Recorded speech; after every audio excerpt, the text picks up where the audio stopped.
over again to return to the basics of empowerment. Yes, you need to attend to your personal vibration. When you wake up in the morning, what do? Are you filled with, or at least aware of, a sense of awe, a sense of gratitude, a sense of awe to be alive even? This mysterious thing of existing and being conscious. No scientist, no biologist can still to this day find the source of consciousness. They can find inside the brain all kinds of flares. When you feel anger, it's over here. When you feel peace, it's over there. When you visualize something, it's over there. But where is the one? Where is the one that's seeing all of it? No piece of gray, immaterial matter can explain something as alive, dynamic, intelligent, tangible, feeling, intuitive as consciousness itself. That is because the body does not produce consciousness. Consciousness produces a body. It's always been like this. It's a fact. It's not a belief, it's a fact. And more we will know this. More and more we will collectively accept this. And so if you are not a body, but a body is one of the aspects of your expression of self, of true self, of consciousness, of state of being, of vibration, of the non-physical you, that is the you even when you die, even when you dream, even when you're unconscious of your physical circumstances for a moment. That I that continues, that consciousness that includes and contains all aspects of you, even beyond this life, that you presently can't remember because the brain can only know what it knows from this life. If I'm consciousness and this body is just one of my reflections, then why can't I remember the past before this body? It's because memory is a function of the body as we use it. It is possible to remember past the extent of the body, and many people around the world have done this organically, naturally. And it's possible to train this.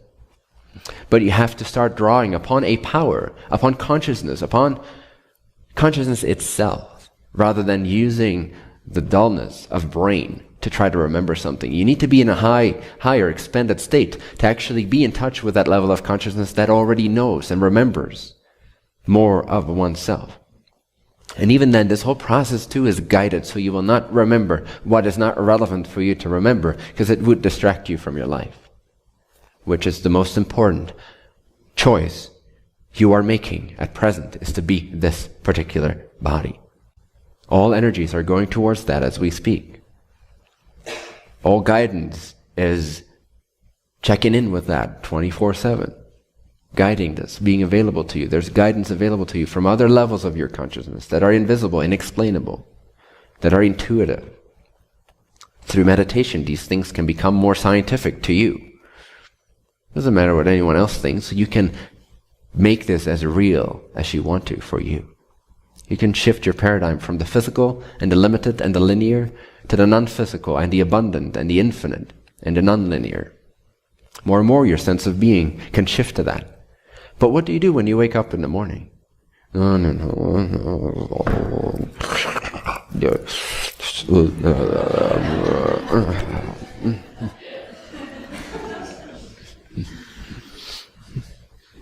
And some days when my body feels groggy, I'm guilty of that too.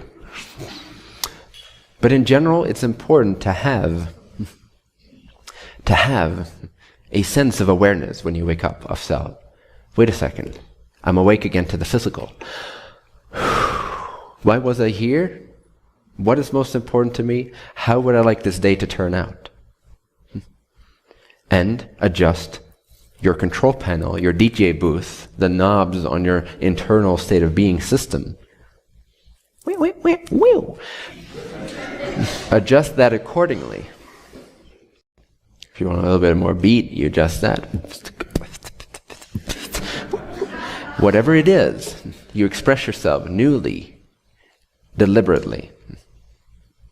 And it's okay, whatever you feel when you wake up, it's okay. Acceptance always comes first. At some point, acceptance becomes less and less necessary because you already accepted everything. You've already practiced that vibration of acceptance. You already are okay with emotions feeling bad. You already know, you already have the belief system in place, anchored in, that when you have a negative emotion, the first response that comes out of your belief system that you've trained is, oh jolly. I feel bad, this is great. This is great because what's the science behind feeling great about feeling bad is to have a very clear, pristine understanding of the fact that feeling bad is your higher self disagreeing with what you are presently suggesting, or a vibration or a belief system you are holding within your field of consciousness. And that you have the power to let it go, otherwise you would not feel bad. So if you feel bad, whether it's in the morning or any time of day, it is a great compliment to how far you've come and where you're about to go. Because, you see, if you would not feel bad, that means you would not be ready to transcend that particular belief system, which, make no mistake, you have. You have a lot of limiting beliefs.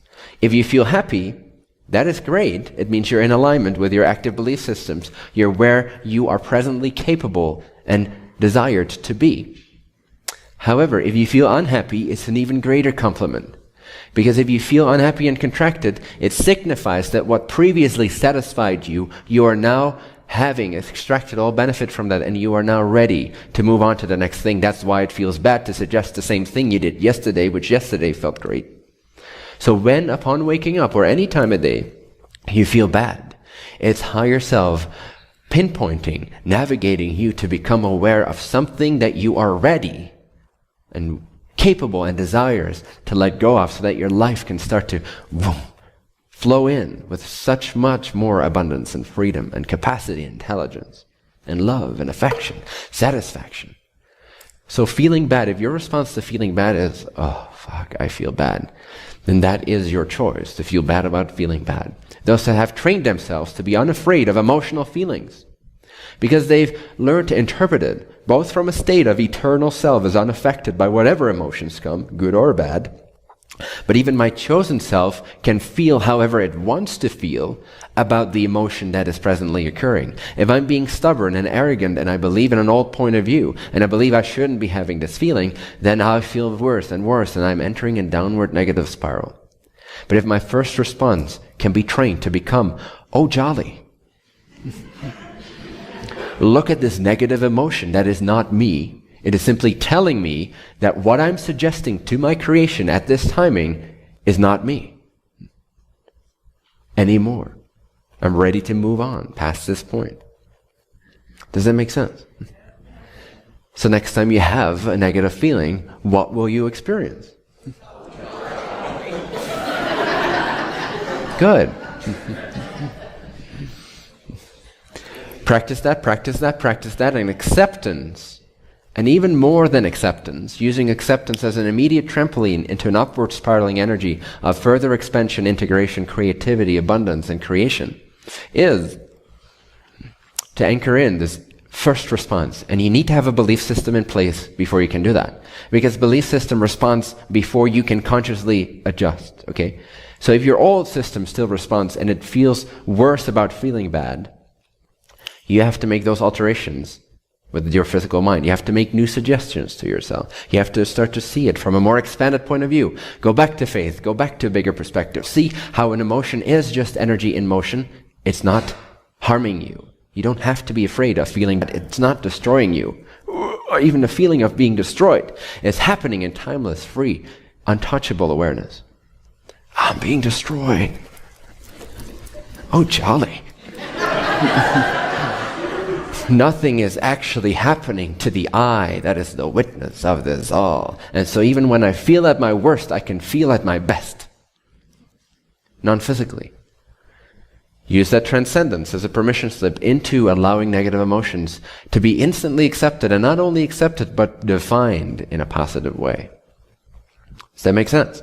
The quicker you learn to respond in this way, the less and less you will start to spiral downwardly. The more and more you will become a powerful creator, and you will then, like I was saying before, actually learn to harness the powers of the universe. Use law of attraction for your own benefit, but also with that for the benefit of all. Because the bigger you become, the more powerful you become, the freer you become, the clearer you become, the emptier of a rigid personal self you become, the more you are able to share and give and inspire. Does that make sense? So work on your frequency, your state of being. Make it as you want it to be. Be optimistic again. You have the power to change how you feel. Just listen to the feelings, but don't be distracted by them. Listen to what the feelings are suggesting. They suggest that a belief is ready to be let go of. What is that belief? What must you believe is true in order to feel so bad? Oh, what does that signify? If I would be really nervous, if I had a belief about speaking on stage,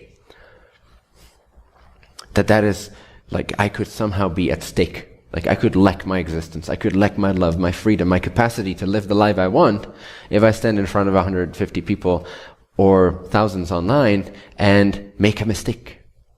If I had that belief, and I've had it in the past, then obviously that which excites me, which is to be here and to share this with you, would scare me as well. I would feel bad. So why do I feel bad? Well, the question would then be, what must I believe is true? For example, my freedom can be taken away when I speak on a topic that people don't like. My affection, my appreciation, the people that follow me on Facebook, they could disappear.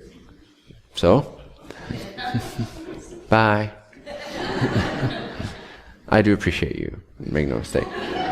I do, because together we can make changes.